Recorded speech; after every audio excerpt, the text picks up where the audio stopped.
안녕하세요. 저는 죽음의 문턱에서 살아 돌아온 60대 여성입니다. 몇 해 전 혼자 살던 집에서 갑자기 쓰러져 황천길을 건널 뻔했죠. 그래도 아직은 때가 아닌지 무사히 목숨을 건지고 이렇게 옛 이야기를 할 수 있게 됐습니다.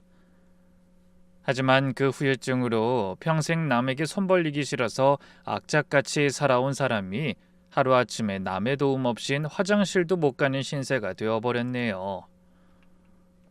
그때 저를 지극정성으로 간병해준 이가 있었으니 바로 하나뿐인 제 며느리였습니다. 오늘 이 사연은 저와 그 며느리 사이에서 일어난 믿기 힘든 이야기입니다.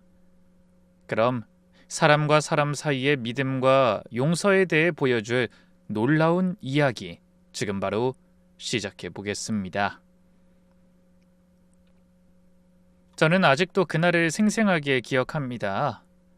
여느 날과 다름없이 잘 자고 눈을 떴는데 자리에서 일어나려니 한쪽 팔이 말을 듣지 않았습니다. 분명히 팔을 들어 올리려고 마음 먹었는데 마치 남의 것처럼 축 늘어져 있고 힘이 들어가지 않는 겁니다. 이상하다 싶어서 일어나 앉으려는데 한쪽 다리도 마찬가지였어요. 머릿속이 하얘지더군요. 아, 이게 뇌졸중이구나. 저는 단박에 몸이 심상치 않다는 걸 느꼈습니다. 그래서 정신을 차리려 노력하며 휴대폰을 찾았죠. 다행히 손 닿는 곳에 휴대폰이 있어서 119에 전화를 걸 수 있었네요. 그때 전화를 못 걸었으면 그대로 세상을 떴을지도 모를 일입니다.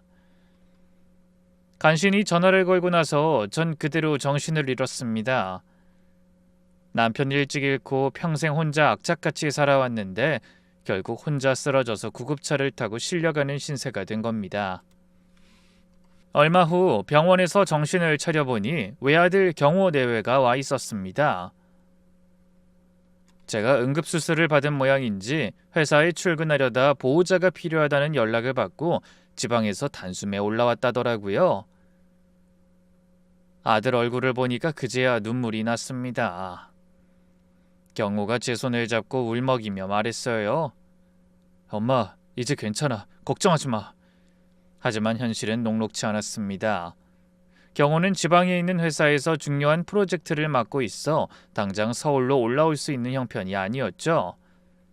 그렇다고 저를 지방으로 데려가자니 다니던 병원도 있고 재활치료도 서울에서 받는 게 나을 것 같다고 하더군요. 이러지도 저러지도 못하는 상황에 제 간병을 자처한 사람이 바로 며느리였어요. 결혼한 지 넉 달밖에 되지 않은 새댁이 이런 말을 한 겁니다. 어머니, 제가 서울로 올라와서 어머니 옆에 있을게요. 처음엔 귀를 의심했습니다. 신혼인 며느리가 시어머니 간병하겠다고 나서다뇨. 그것도 남편과 떨어져 지내야 하는 상황을 뻔히 알면서 그러기가 쉬운 일이 아니잖아요. 요즘 세상에 그런 며느리가 또 어디 있겠어요? 솔직히 말씀드리면 전 며느리에게 별로 잘해준 적이 없었습니다. 외아들의 결혼 상대로는 마음에 안 드는 구석이 많았거든요. 학벌도 변변찮고 부모님도 일찍 돌아가셨다는 말을 들으니 애에 대한 편견이 생겼던 것 같네요. 의지할 데 없는 아이를 며느리로 맡는 게 영 찜찜하다고도 생각했죠. 그래서 결혼 전에는 좀 쌀쌀맞게 굴었습니다. 살갑게 얘기하는 애한테 심드렁하게 답하기도 하고 혼수가 마음에 안 드는 걸 티내기도 했어요. 명절에 인사 오면 이것저것 시키고 음식 맛이 별로라고 핀잔을 주기도 했죠.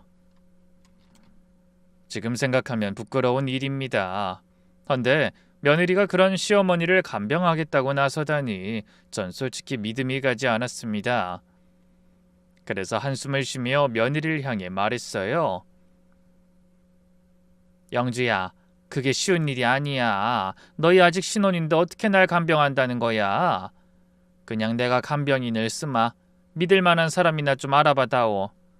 하지만 며느린 고개를 저었어요. 어머니, 저희 아직 아이도 없잖아요. 제가 하면 되는데 뭐하러 남손을 빌려요? 어머니 남한테 맡기고 경호 씨도 마음 편치 않을 거예요.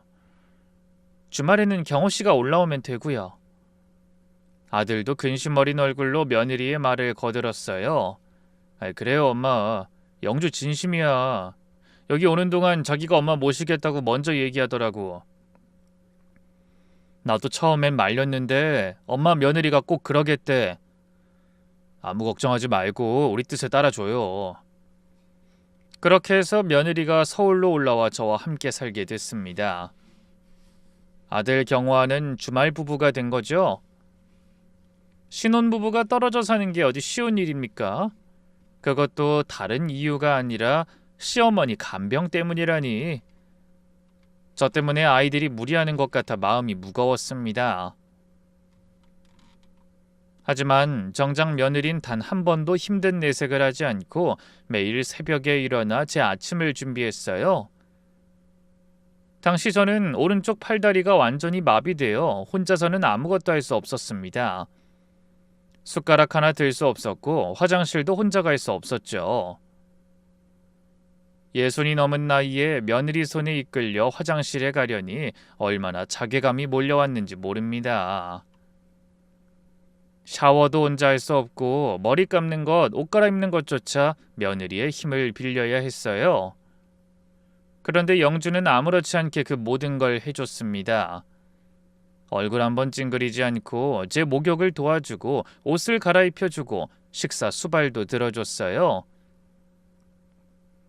처음엔 그런 제 처지가 너무 화가 나고 억울해서 울기도 많이 울고 짜증도 많이 부렸죠. 그럴 때마다 며느리가 제 손을 꼭 잡으며 이런 말을 했습니다. 어머니 괜찮아요. 포기하지 말고 계속 치료받고 재활하면 금방 나으실 거예요. 우리 같이 힘내봐요. 그 말이 얼마나 큰 힘이 됐는지 모릅니다. 아, 이 애가 진심으로 나를 챙기는구나. 그런 느낌이 오더라고요. 그때부터 저도 영주를 다른 눈으로 보게 되고 의지하게 됐습니다. 당시 저는 일주일에 3번 병원에 가서 물리치료와 재활치료를 받았어요.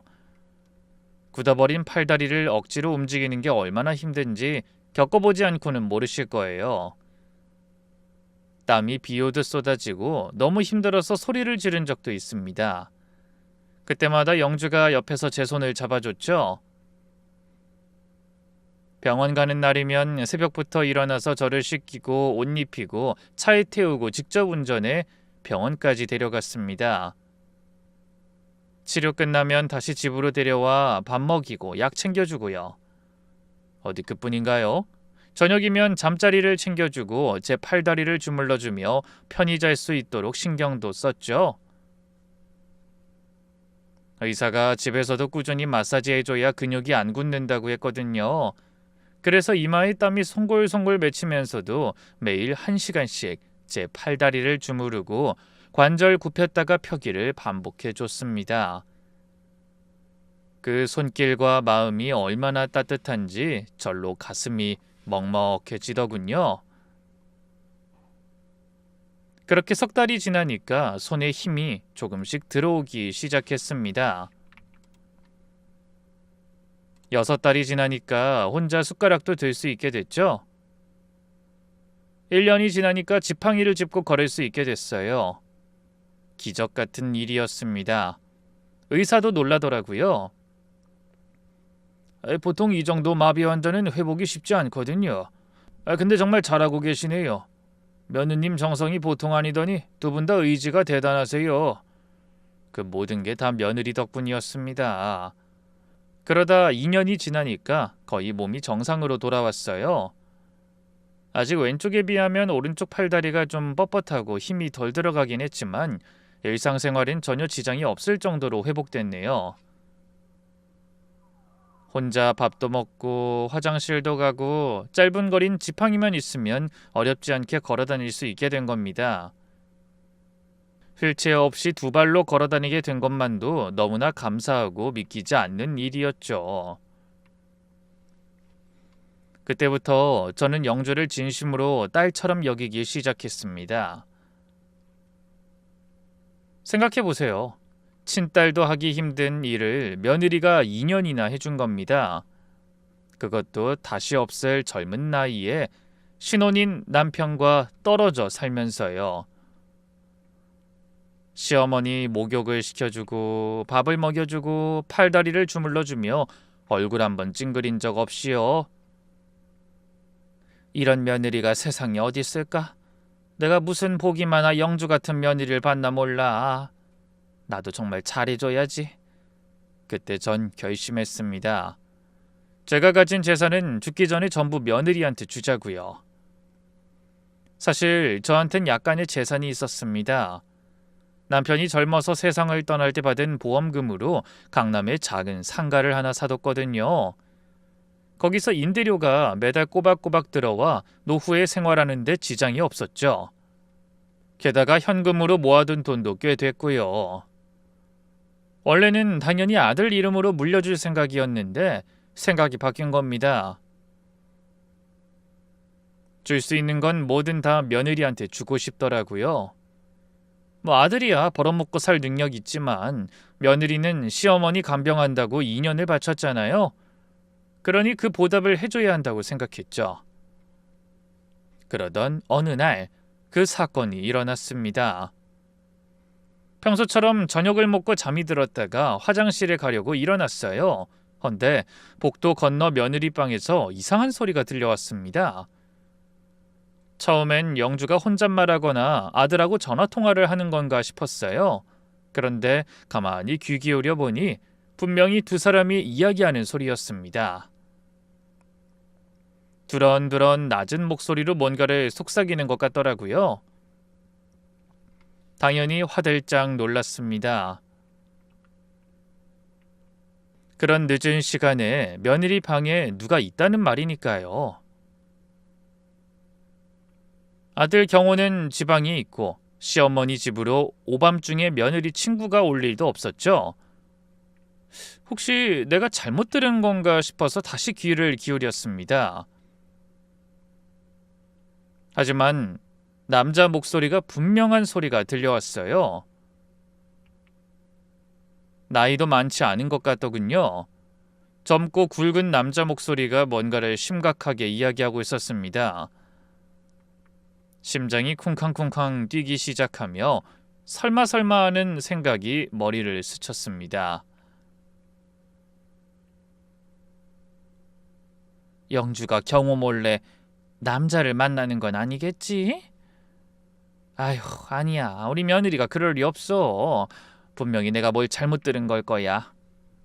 그러면서 다시 잠자리에 누웠지만 잠이 오지 않았습니다.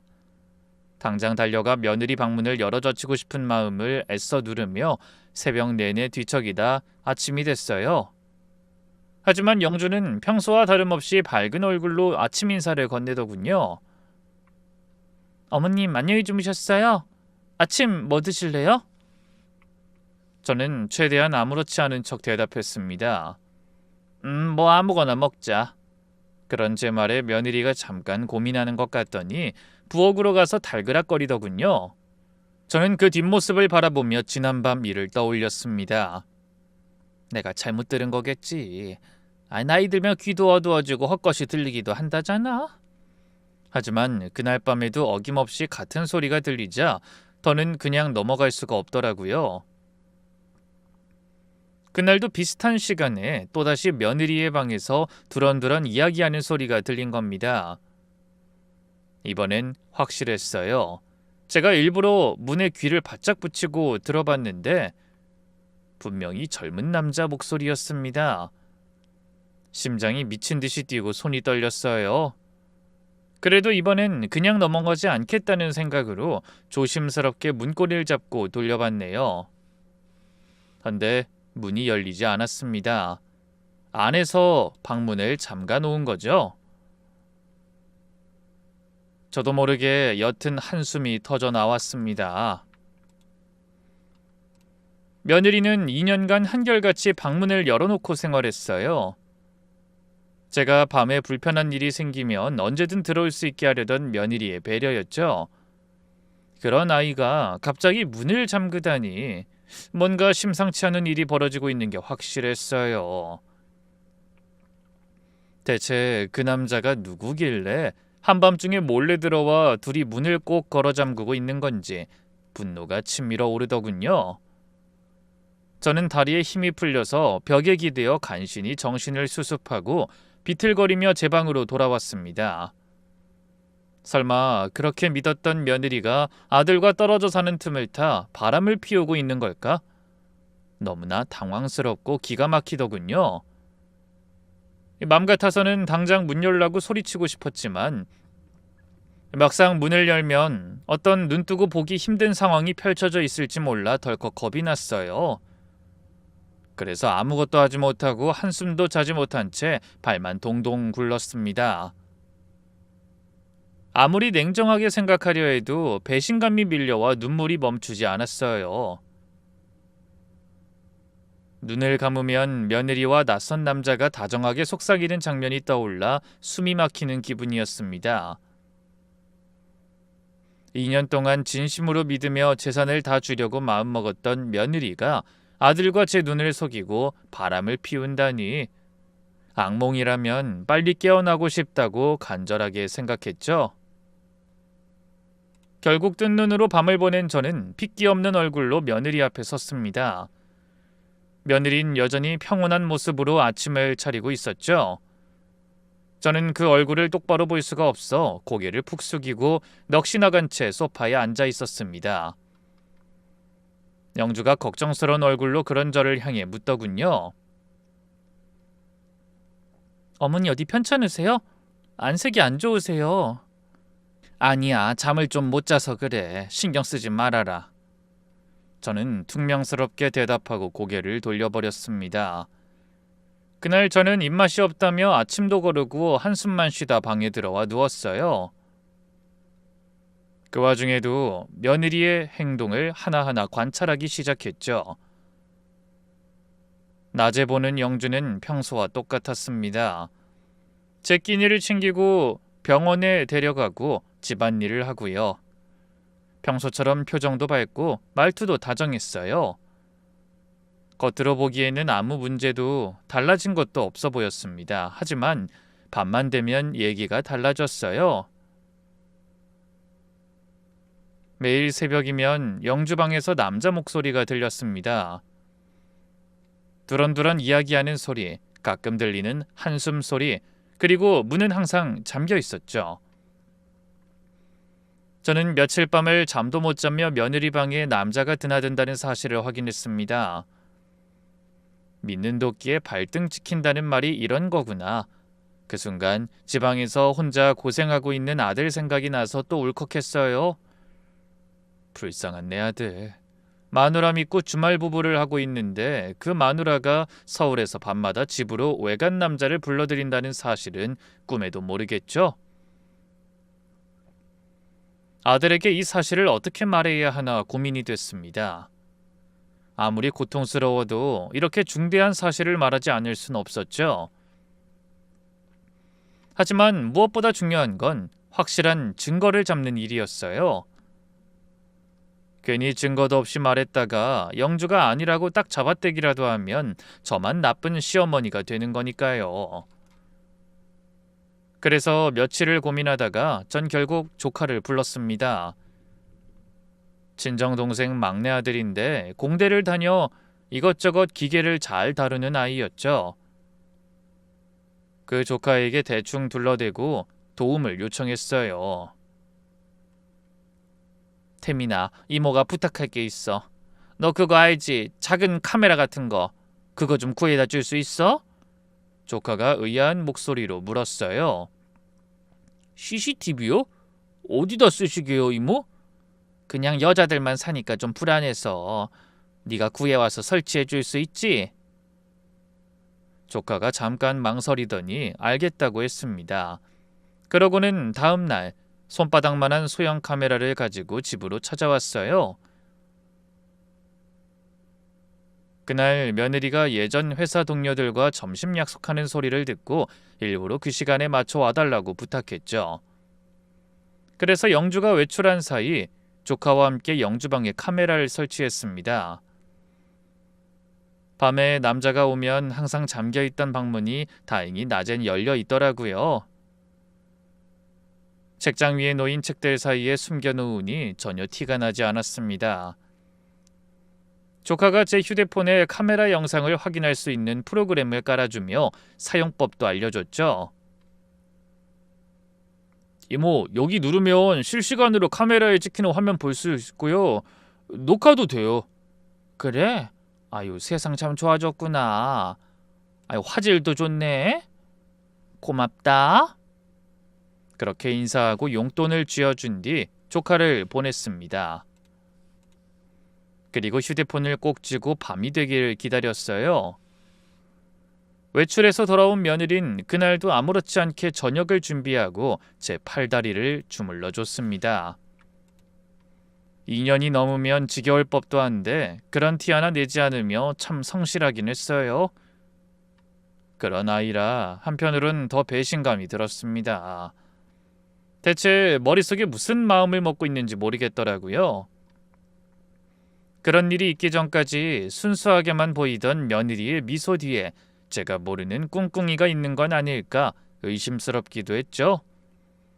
하지만 몇 시간 후면 모든 게 밝혀질 거라고 생각했어요. 몰래 설치한 카메라로 확인하면 야심한 시각에 며느리 방에 찾아드는 남자가 누군지 분명 확인할 수 있을 것 같았거든요. 그리고 다시 새벽이 찾아왔습니다. 저는 제 방에서 휴대폰 화면을 켜놓고 며느리 방을 지켜봤어요. 하지만 새벽 1시가 넘어가도 아무 일도 일어나지 않더라고요. 영주는 별 이상한 행동 없이 계속 침대에 누워 있었습니다. 혹시 제가 착각한 건가 싶을 정도로 평화로운 모습이었죠. 근데 안심하기엔 아직 일렀어요. 새벽 2시가 되자 화면에서 움직임이 포착됐습니다. 며느리가 갑자기 침대에서 일어나 창가로 걸어가더라고요.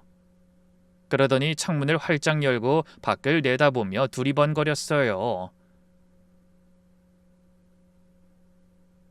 저는 눈을 비비며 그 모습을 지켜봤습니다.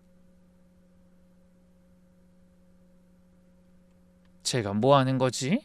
왜 밤중에 창문을 열어? 그런데 그 순간 숨이 멎을 뻔했어요. 갑자기 화면에 창틀을 붙잡는 투박한 손이 보이더니 영주가 얼른 다가가 그 손을 잡아당겨 안으로 누군가를 끌어안듯 데려와 집 안으로 들인 겁니다. 그렇게 생각지도 못한 방법으로 며느리의 방에 숨어든 사람은 키는 크지만 삐쩍 마른 젊은 남자였습니다. 며느리가 매일 밤 창문을 통해 남자를 집 안으로 끌어들인 사실을 확인하는 순간이었어요.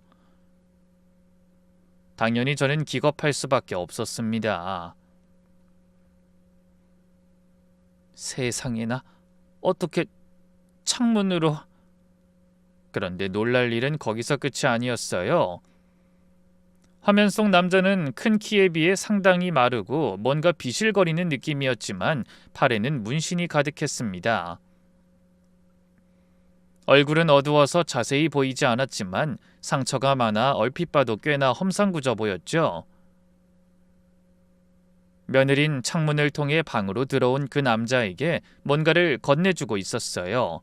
그러더니 둘이 나란히 앉아서 작은 소리로 이야기를 나누기 시작했습니다. 저는 도저히 그대로 가만히 있을 수가 없어 침대에서 벌떡 일어섰어요.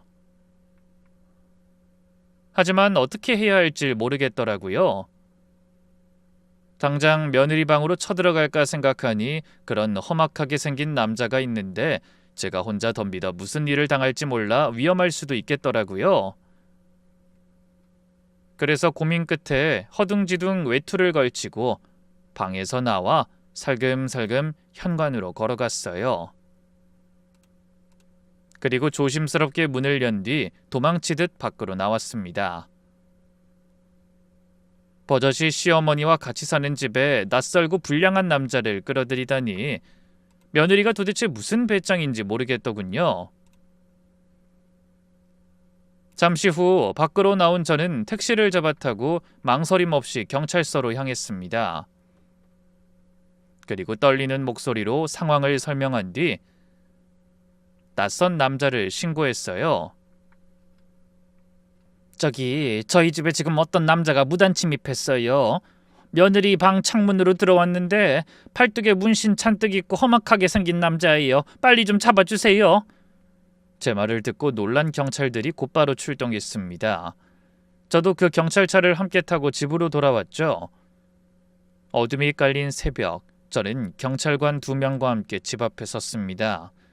손이 떨려서 현관 비밀번호를 누르는 것도 힘들었어요. 간신히 현관문을 열고 들어가 며느리의 방 앞에 섰지만 여전히 심장은 미친 듯이 뛰고 있었어요.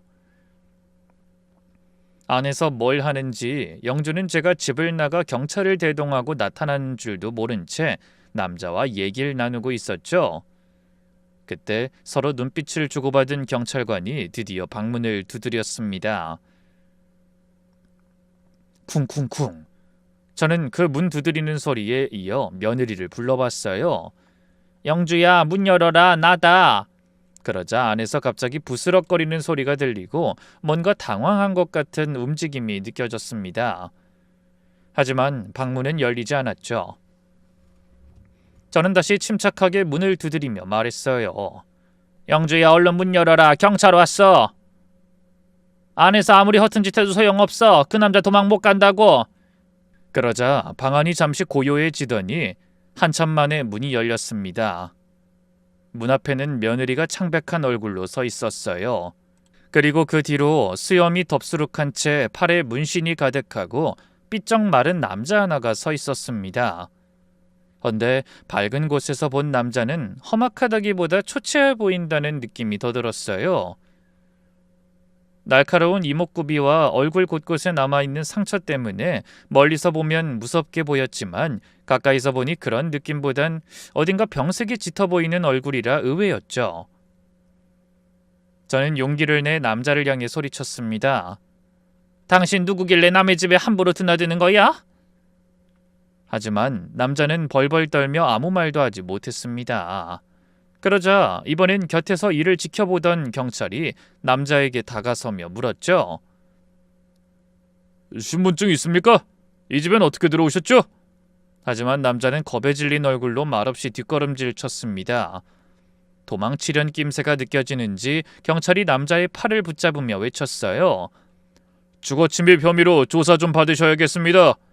그런데 그때 사색이 된 얼굴로 서 있던 영주가 내뱉은 말에 저는 돌처럼 굳어버리고 말았습니다. 안 돼요. 제발 그 사람 잡아가지 마세요. 집으로 외간 남자를 끌어들이는 것도 모자라 시어미 앞에서 그 남자를 감싸고 도는 며느리를 보니 억장이 무너지더군요. 저는 이를 갈며 그런 며느리를 노려보고 말했습니다. 영주야, 네가 이 남자 불러들인 거지? 이게 뭐하는 짓이냐? 정말 경호 몰래 바람 피운 거야? 하지만 영주는 대답 대신 울음을 터뜨리며 제 앞에 무릎을 꿇고 엎드렸어요. 어머니 그런 거 아니에요. 제발 저 좀 믿어주세요. 분노와 배신감에 몸부림치던 저는 그런 며느리의 말에도 꿈쩍하지 않았어요. 제 전 재산을 주겠다고 결심할 만큼 믿었던 며느리이기에 실망감이 더 컸죠. 그래서 저는 이성을 잃고 구걸하듯 엎드려 있는 아이에게 고래고래 소리쳤습니다. 듣긴 뭘 들어. 내 눈으로 똑똑히 봤어. 네가 창문으로 남자 끌어들이는 거. 어떻게 시험이 간병한다는 핑계를 대고 남자랑 놀아날 수 있어? 어떻게? 그런데 그 순간 며느리의 입에서 경악할 말이 튀어나왔습니다. 어머니, 이 사람 제 친오빠예요. 뭐라고? 오빠? 네, 제 친오빠예요. 하나뿐인 가족이기도 하고요. 네가 날 아주 등신으로 보는구나. 아닌 밤중에 홍두깨도 아니고 바람 피우다 걸리니까 아무나 오빠래? 갑자기 없던 오빠가 하늘에서 떨어졌냐? 그런 거 아니에요. 컴퓨터로 잠깐만 조사하면 다 나올걸.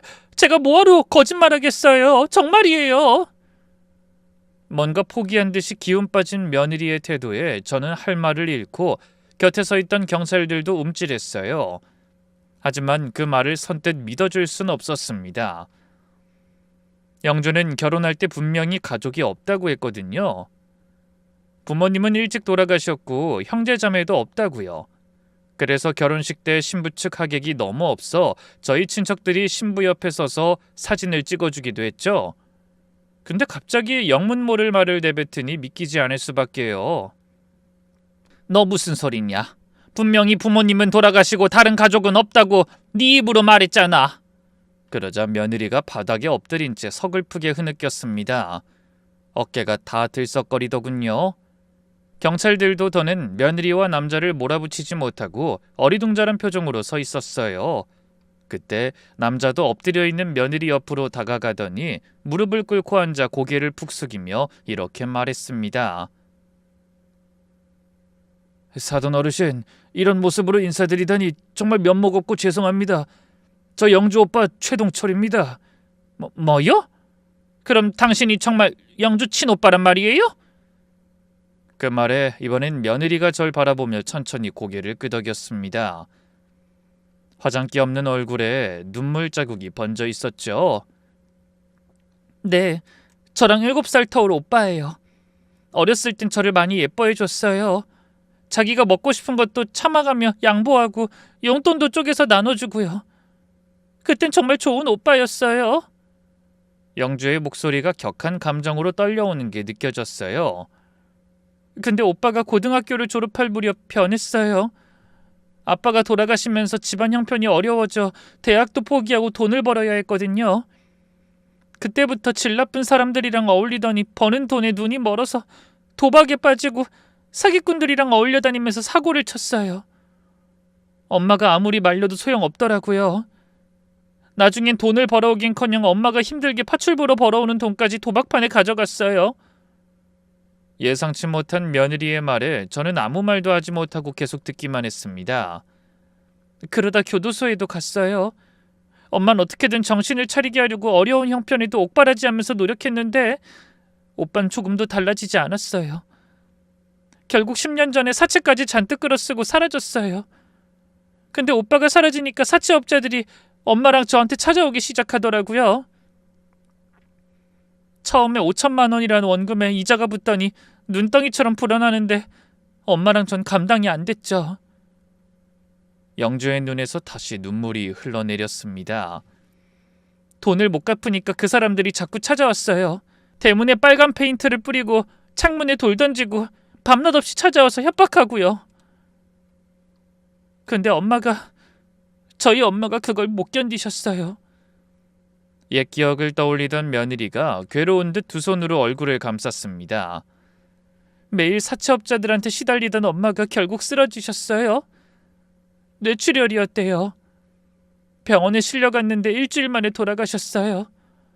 갓 20살이던 저는 엄마가 아픈데 아무것도 해드릴 수가 없었어요. 처음 듣는 며느리의 안타까운 가족사에 저는 놀라움을 감출 수 없었어요. 그때부터 전 이를 악물고 일해서 사채를 갚았어요. 낮에 건축사무소에서 경리로 일하고 밤에는 24시간 해장국집에서 음식을 날랐어요. 그리고 새벽엔 우유랑 녹즙 배달도 했고요. 그렇게 10년 동안 지긋지긋한 사채를 다 갚고 나니까 20살이던 제가 30이 넘었더라고요. 저는 생각지도 못한 며느리의 놀라운 고백에 입을 다물지 못했습니다. 그게 정말이니?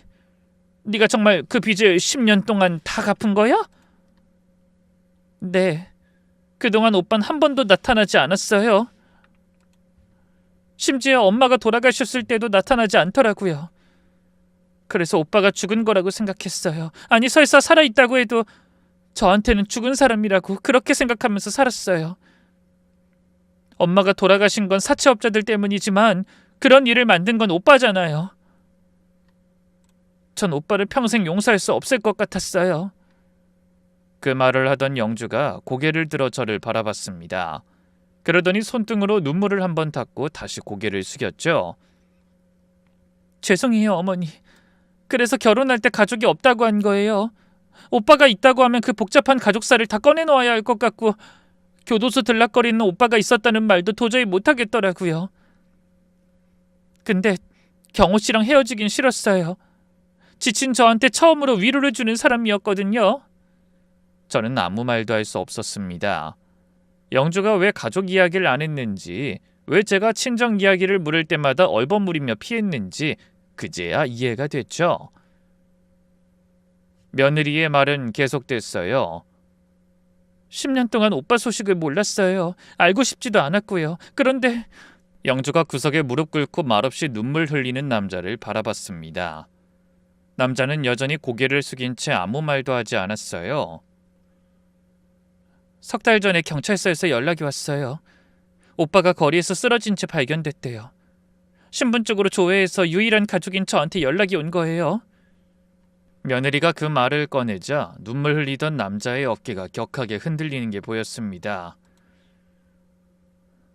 연락받고 병원에 가보니까 노숙자가 된 오빠가 위암 말기라는 거예요. 이미 온몸에 암세포가 퍼져서 손 쓸 수가 없대요. 수술도 못하고 항암도 의미 없다면서 그냥 시간 문제래요. 전 그제야 남자를 다시 쳐다봤습니다. 조금 전까지는 문신과 수염 때문에 험악해 보였는데 자세히 보니 광대뼈가 도드라질 정도로 얼굴이 야윈 상태였어요. 눈도 쑥 들어가 있고 전체적으로 몹시 마른 게 아마 병색이 완연해서 그런 것 같더군요. 며느린 눈물을 삼키며 말했습니다. 처음엔 그냥 모르는 사람이라고 하려고 했어요. 엄마도 돌아가시게 하고 제 돌아올 수 없는 20대를 빚쟁이들에게 시달리게 만든 사람인데 제가 왜 돌봐야 하나 싶더라고요. 그런데 발길이 안 떨어졌어요. 아빠가 살아계실 때만 해도 참 좋은 오빠였거든요. 어린 제가 친구들한테 놀림당하면 나타나서 구해주고 뭐든 양보하고 노래도 잘하는 멋있는 오빠였는데 그날 병원에서 본 모습이 너무 처참했어요. 10년을 죽은 사람 취급했는데 막상 정말 죽어간다고 생각하니까 어떻게든 살리고 싶더라고요. 영주가 어깨를 떨며 오열하느라 말을 잠시 멈췄습니다. 그러다 크게 심호흡을 하고 다시 입을 열었죠. 그때 깨달았어요. 제가 오빠를 찾지 않은 건 죽었다고 생각해서가 아니라 살아있다고 생각하고 싶어서였다는 걸요. 비록 떳떳하게 가족이라고 내세울 수 있는 사람은 아니지만 어딘가에 살아있다는 것만으로 위안이 된다는 걸요. 그런데 혹시나 찾아봤다가 오빠가 정말 죽었다고 하면 저와 피를 나눈 가족이 아무도 없는 게 되는 거니까 그게 무서웠던 것 같아요. 며느리가 다시 한번 자기 오빠를 바라보며 말했습니다. 피는 어쩔 수 없나 봐요. 아무리 미워도 오빠인데 그냥 길바닥에서 죽게 내버려둘 수가 없었어요. 그래서 밤마다 몰래 데려와서 미리 챙겨다 놓은 밥도 먹이고 용돈도 쥐어주고 잠시라도 편안한 침대에서 쉬게 해준 거예요. 어머니한테 말씀드릴까 몇 번이나 고민했는데 그럴 수가 없었어요. 전과자 오빠가 있다고 하면 놀라실 게 분명하고 그이한테도 거짓말했다는 걸 들키는 게 무서웠거든요. 며느리가 숨겨오던 비밀을 알게 되자 그제야 모든 정황이 이해됐습니다.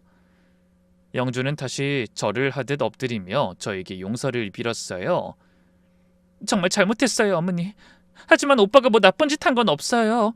그냥 낮에는 근처 공원 벤치에서 지내다가 밤에만 몰래 창문으로 들어와서 따뜻한 밥 한 끼 먹고 용돈 받아간 게 다예요. 정말이에요.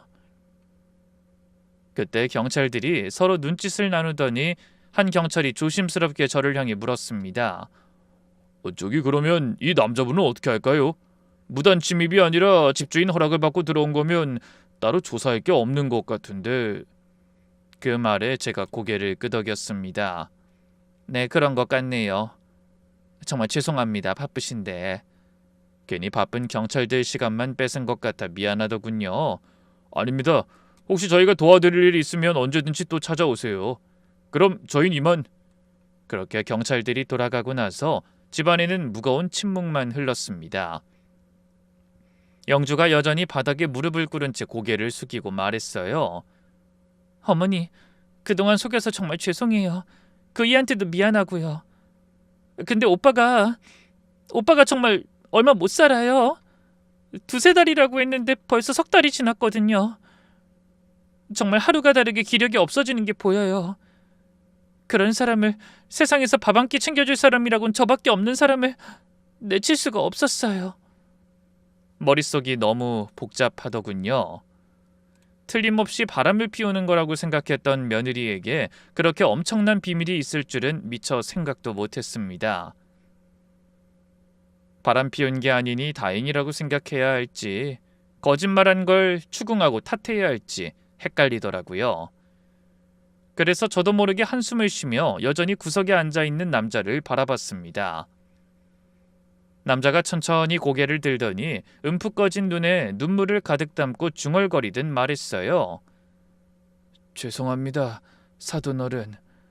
제가 영주 인생 망친 것도 모자라 사돈어른까지 놀라게 해드렸습니다. 어머니도 저 때문에 돌아가셨고 영주도 저 때문에 가족 없는 사람으로 살아야 했어요. 다 제 잘못입니다. 그런 남자의 말에 저는 아무 대답도 할 수가 없었어요. 남자는 힘겹게 다시 말을 이어갔습니다. 영주가 아무리 권해도 절대 이러면 안 되는 거였는데 제가 마지막으로 동생한테 해줄 수 있는 게 이것뿐이라고 생각이 들었어요. 그렇게 고생을 시켰어도 제가 길바닥에서 죽으면 영주는 평생 그 상처를 가슴에 품고 살아갈 애라는 걸 알았거든요. 저 때문에 고생한 애가 또 그런 상처를 안고 살아가게 할 수가 없어서 영주가 하자는 대로 그냥 다 따른 거예요. 제가 생각이 짧았습니다. 정말 죄송합니다. 그러더니 남자가 비틀거리며 일어섰습니다. 얼마나 기력이 없는지 혼자선 제대로 서지도 못하는 것 같았어요. 저 때문에 영주가 더는 곤란한 일을 당하면 안 되니까 전 이만 가보겠습니다. 다시는 오지 않을 테니 아무 걱정하지 마시고 영주 너무 야단치지 말아주십시오. 제발 부탁드립니다. 간신히 벽을 짚고 일어선 남자가 며느리를 향해서도 힘겹게 말했습니다. 영주야, 나 사실 어머니 돌아가셨을 때 빈소에 갔었어. 그 말에 며느리가 고개를 번쩍 들며 소리쳤어요. 뭐라고? 그게 정말이야? 근데 왜 안 들어온 거야? 나 혼자 얼마나 힘들고 무서웠는지 알아? 장례식장에 들어가다 내가 나타나길 기다리면서 진을 치던 사채업자들한테 붙들려가서 다리가 부러졌어. 뭐라고? 그게 정말이야? 남자는 고개를 끄덕이며 대답했어요. 그래서 엄마 빈소도 못 지켰지. 살아계실 때나 돌아가신 후에나 난 불효만 저질렀어. 근데 네가 나 대신 잘 보내드려서 얼마나 고마웠는지 몰라. 못난 오빠가 고생만 시켜서 미안하다. 영주, 넌 오빠한테 할 만큼 했어. 그러니까 이제 나 같은 거 깨끗하게 입고 네 인생 살아. 알았지? 그런 말을 남기고 남자가 문 쪽으로 비틀거리며 걸어갔습니다. 영주가 벌떡 일어나 그런 남자의 팔을 붙잡으며 말했어요. 오빠, 이 밤에 어디 가려고? 걱정하지 마. 오빠가 알아서 할게. 더 이상 사돈어른한테 패기칠 순 없어. 오빠? 영주가 울면서 자기 오빠를 붙잡더군요. 남자는 동생의 손을 뿌리치려 했지만 워낙 쇠약해서 그것도 쉽지 않은 모양이었죠. 그 광경을 말없이 지켜보고 있자니 너무나 복잡한 감정이 밀려오더군요.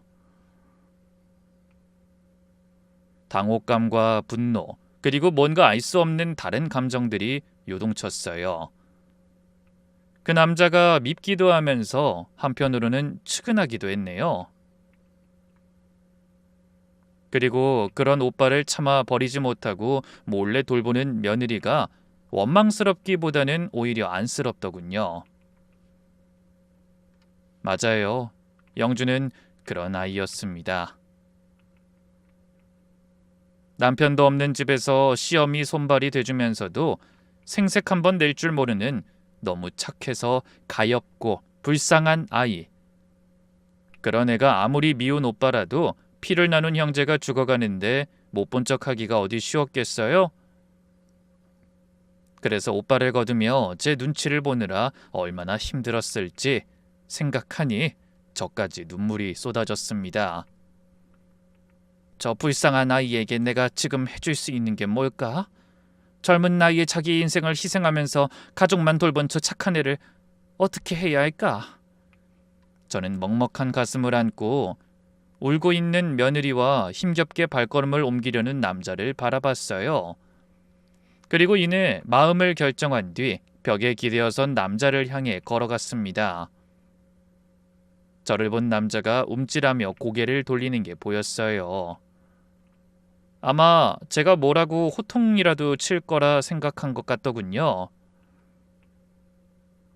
저는 남자 앞으로 다가가 한동안 서 있다가 고개를 돌려 며느리를 향해 말했습니다.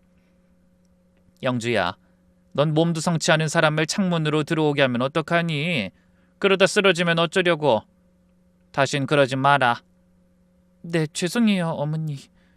앞으로는 힘들게 그러지 말고 현관으로 드나들도록 해줘라. 제 말에 며느리의 눈동자가 휘둥그레지는 게 보였습니다. 저는 그런 며느리를 바라보며 말했죠.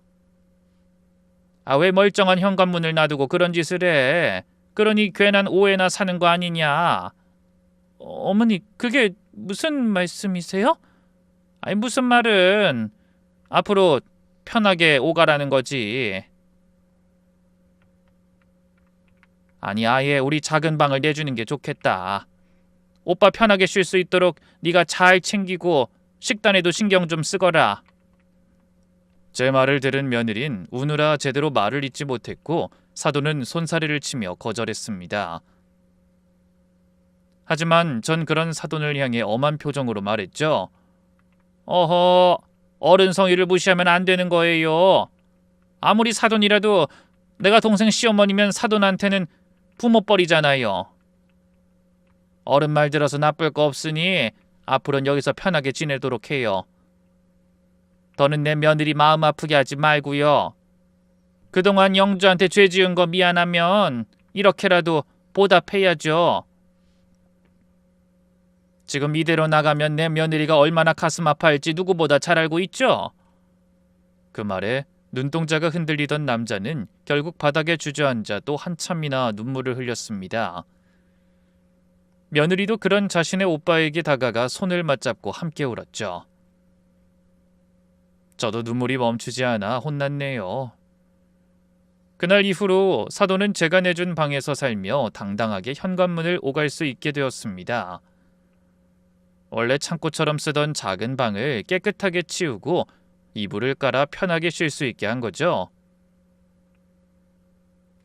뒤늦게 모든 사실을 알게 된 저희 아들도 깜짝 놀랐지만 이내 가슴 아픈 두 사람의 사연에 눈시울을 붉히더군요. 그렇게 저희와 함께 살게 된 사돈은 동생의 지극정성 속에서 약도 잘 챙겨 먹고 끼니 걱정도 하지 않게 됐죠. 하지만 이미 치료의 때를 놓쳐버린 탓인지 병은 점점 깊어졌어요. 저희 집에 들어온 뒤로 표정은 편안해졌지만 몸은 하루가 다르게 쇠약해지기만 했죠. 피를 토하면서부터는 거의 식사를 하지 못하더군요. 며느리가 죽을 쏘아줘도 몇 입 먹다가 숟가락을 내려놓았습니다. 진료받으러 병원에 간 날 의사가 며느리와 저를 불러 조심스럽게 말했답니다. 마음의 준비를 하셔야 할 것 같습니다. 이제 정말 시간이 얼마 남지 않았네요. 그런 의사의 말에 며느리가 눈물을 삼키며 고개를 끄덕였죠. 저도 예상은 했지만 막상 들으니 마음이 무겁더라고요. 아무리 잘못을 저질렀더라도 사람이 죽어간다는 건 슬픈 일이더군요. 그 뒤로 저는 사돈방에 더 자주 들어가 말동무가 되어줬습니다. 처음엔 어색했지만 이야기를 나누다 보니 그 사람의 삶이 조금씩 보이기 시작하더군요. 사돈어른, 제가 왜 이렇게 됐는지 말씀 안 드렸죠? 어느 날 밤 사돈이 천장을 바라보고 누워 힘없는 목소리로 이런 말을 꺼냈어요.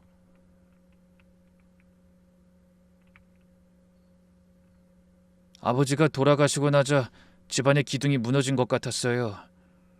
아버지가 안 계시니 장남인 제가 집안을 먹여 살려야 하는데 제대로 되는 일이 없는 것 같더라고요. 취직도 안 되고 돈도 없고 어머니랑 영주를 먹여 살려야 하는데 방법이 없었어요.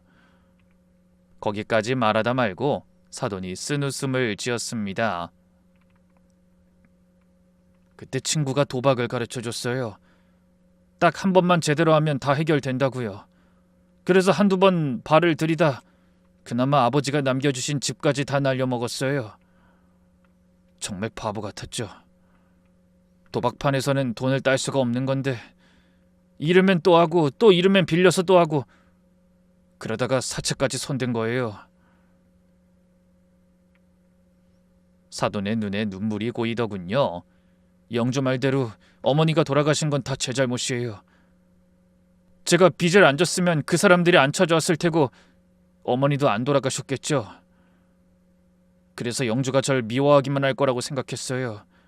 근데 10년 만에 만나도 영주는 어릴 때 그대로였어요. 온 가족을 괴롭히고 장남으로서 오빠로서 아무것도 하지 못한 저를 버리지 못하더라고요.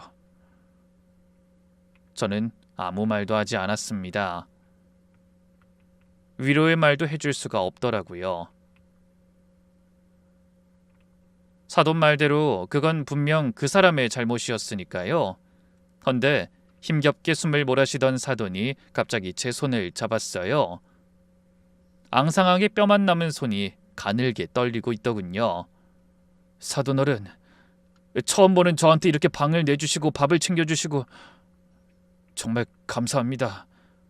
그리고 그 모든 일이 다 영주를 위해서라는 게 더 감사해요. 제가 떠난 후에도 영주가 이 못난 오빠 빨리 잊고 행복할 수 있도록 도와주세요. 저 때문에 잃어버린 20대를 보상받을 수는 없겠지만 그에 못지않게 행복하게 해주실 거라고 믿고 있겠습니다. 영주가 더 행복하려면 사돈이 얼른 기운 차리고 일어나서 열심히 사는 모습을 보여줘야죠. 저렇게 착한 동생을 위해서 그것도 못해요? 제 말에 사돈이 누운 채로 눈물을 흘려 베개가 젖어버렸죠. 제가 얼른 일어나 다른 베개를 가져다 주려고 하는데 사돈이 살짝 제 손을 잡으며 이런 말을 꺼냈습니다. 사돈 어른, 죄송하지만 제 부탁 한 가지만 들어주세요. 그러더니 이불 아래 숨겨놨던 작은 봉투 하나를 꺼내 내밀며 말했어요. 제가 떠나거든 이걸로 영주 혼수 좀 해주시겠어요? 생각지도 못한 사돈의 말에 저는 깜짝 놀라 봉투를 열어봤습니다. 그 안에는 얼마나 오래 품고 다녔는지 때가 꼬질꼬질하고 모서리가 다 해진 통장이 한 뭉치 나왔어요. 저는 눈을 동그랗게 뜨며 물었죠. 어머나, 이게 뭐예요? 제가 아프기 전까지 공사장에서 일하면서 한 푼 두 푼 모은 돈입니다. 얼른 돈 벌어 영주 앞에 당당하게 나타나고 싶어서 열심히 일했거든요.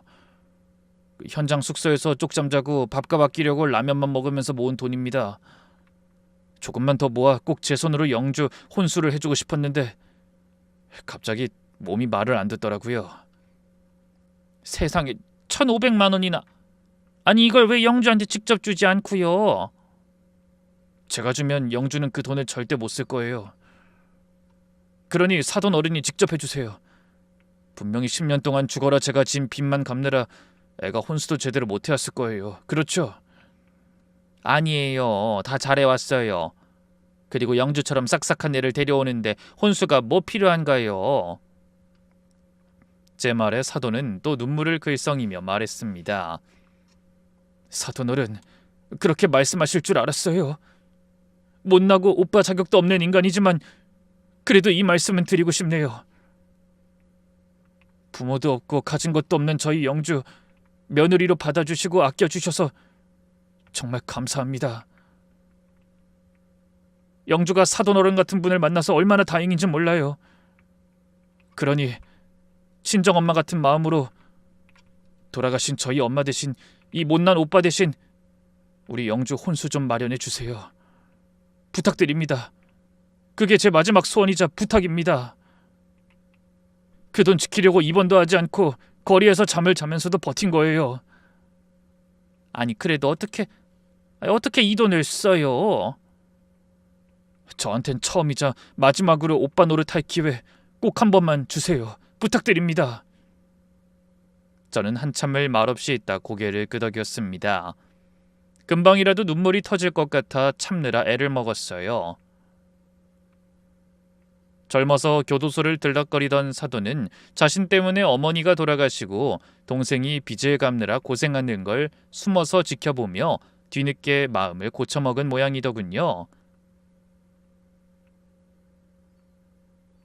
하지만 지은 죄가 너무 커 도저히 동생 앞에 나타날 수가 없었답니다. 그래서 그때부터 전국 공사판을 돌며 돈을 모았다네요. 그렇게 몇 년 동안 악착같이 모은 돈으로 동생의 혼수를 해주려고 했다는데 갑자기 병이 찾아온 겁니다. 결국 목표한 2천만 원은 모으지 못했지만 사돈이 건넨 돈은 감히 액수로 값을 매길 수 없을 만큼 큰 의미와 사랑이 담긴 돈이었습니다. 저는 그 통장과 도장을 조심스럽게 받아들고 방을 나왔어요. 그리고 한참을 고민하다 아들과 상의했죠. 아들은 이 소식을 듣더니 깜짝 놀라며 이렇게 말하더군요. 엄마, 형님 말씀은 감사한데 이미 혼수는 다 했고 아직 필요한 게 없으니까 그 돈으로 영주가 원하는 일을 하게 해주는 게 나을 것 같아. 일단 내가 다음 주에 올라가면 통장이랑 도장 받아와서 다시 영주 이름으로 예금을 들어둘게. 뒷일은 그 다음에 생각해봐요. 그래서 사돈이 남긴 돈은 고스란히 저희 며느리 이름의 예금이 되었습니다. 그리고 그로부터 2주 뒤 호흡곤란을 겪던 사돈이 병원으로 옮겨진 지 1시간 만에 조용히 눈을 감았어요. 영주가 영원히 들어올 수 없는 강을 건넌 사돈을 붙잡고 울부짖었습니다. 전 그런 며느리 옆에서 등을 쓸어주며 속으로 속삭였죠. 사돈, 우리 영주 내가 진짜 딸로 여기며 오래도록 행복하게 해줄 테니 이제 고단한 세월 내려놓고 편히 쉬도록 해요. 그동안 고생 많이 했어요. 그러면서 저도 눈물을 닦았습니다. 잘못을 많이 저지른 사람이지만 마지막은 사람답게 간 것 같아 다행이라고 생각했죠. 며칠 후 조촐한 장례식이 끝나고 며느리가 저에게 다가와 조심스럽게 입을 열었습니다. 어머니, 감사해요. 뭐? 뜬금없이 그게 무슨 소리니? 저희 오빠 받아주셔서 감사했다고요. 솔직히 오빠가 어떤 사람인진 아시잖아요. 전과자의 도박에 사채, 그런 사람을 어머니가 받아주신 거예요. 방도 내주시고 밥도 챙겨주시고 장례까지 같이 치러주시고. 저는 눈물을 가득 담고 바라보는 며느리를 향해 빙긋이 웃으며 이렇게 말했습니다. 네가 지난 몇 년간 나한테 해준 거에 비하면 아무것도 아니지. 신혼도 마다하고 내 간병하느라 강제 주말 부부로 지냈잖니. 네 덕에 나는 굳어있던 팔과 다리를 제대로 움직이게 됐어. 의사 선생님도 기적이라고 했잖아. 근데 내가 너를 위해서 뭐를 못하겠니? 저는 눈물 흘리는 며느리의 손을 잡으며 덧붙였습니다. 영주야, 넌 이제 내 딸이야. 내 딸의 가족은 내 가족이기도 하지. 그러니 너희 오빠도 나한텐 가족이나 마찬가지였어. 가족이 전과가 있든 험악하게 생겼든 그게 뭐가 중요하겠니? 그리고 영주야, 이제 방문 잠그지 말아라. 혹시라도 또 문 잠가야 할 만큼 큰 문제가 생기거든 이번엔 절대 숨기지 말고 꼭 나한테 말해다오. 절대 혼자 끙끙대지 마. 우린 이제 진짜 가족이니까. 그날 영주는 제 품에 안겨 한참을 울더니 이렇게 말했어요. 엄마가 계셔서 얼마나 다행인지 몰라요. 저 앞으로는 뭐든 엄마랑 의논하고 상의할게요. 정말 감사해요. 이대로 오래도록 제 곁에 함께 해주세요. 오냐, 그래, 우리 딸. 세상에서 가장 귀한 우리 딸. 그렇게 그날 저희는 고부간이 아닌 모녀 사이로 다시 태어났습니다. 그리고 그로부터 3년 뒤 귀여운 손주를 낳은 영주는 아이가 돌이 되자 간호대학에 들어갔어요. 제가 영주에게 가장 하고 싶은 일이 뭔지를 묻자 영주가 그러더라고요. 늦었지만 20대에 못한 공부를 해보고 싶어요. 전 원래 간호사가 되는 게 꿈이었거든요. 그래? 그럼 애는 내가 봐줄 테니 얼른 공부 시작해라. 이제라도 20대에 하고 싶었던 거 하나씩 하면서 살아도 남은 시간 충분하니까. 그리고 며느리의 입학을 앞두고 아들이 사돈이 남긴 돈을 며느리에게 건네며 지난 일을 설명했습니다.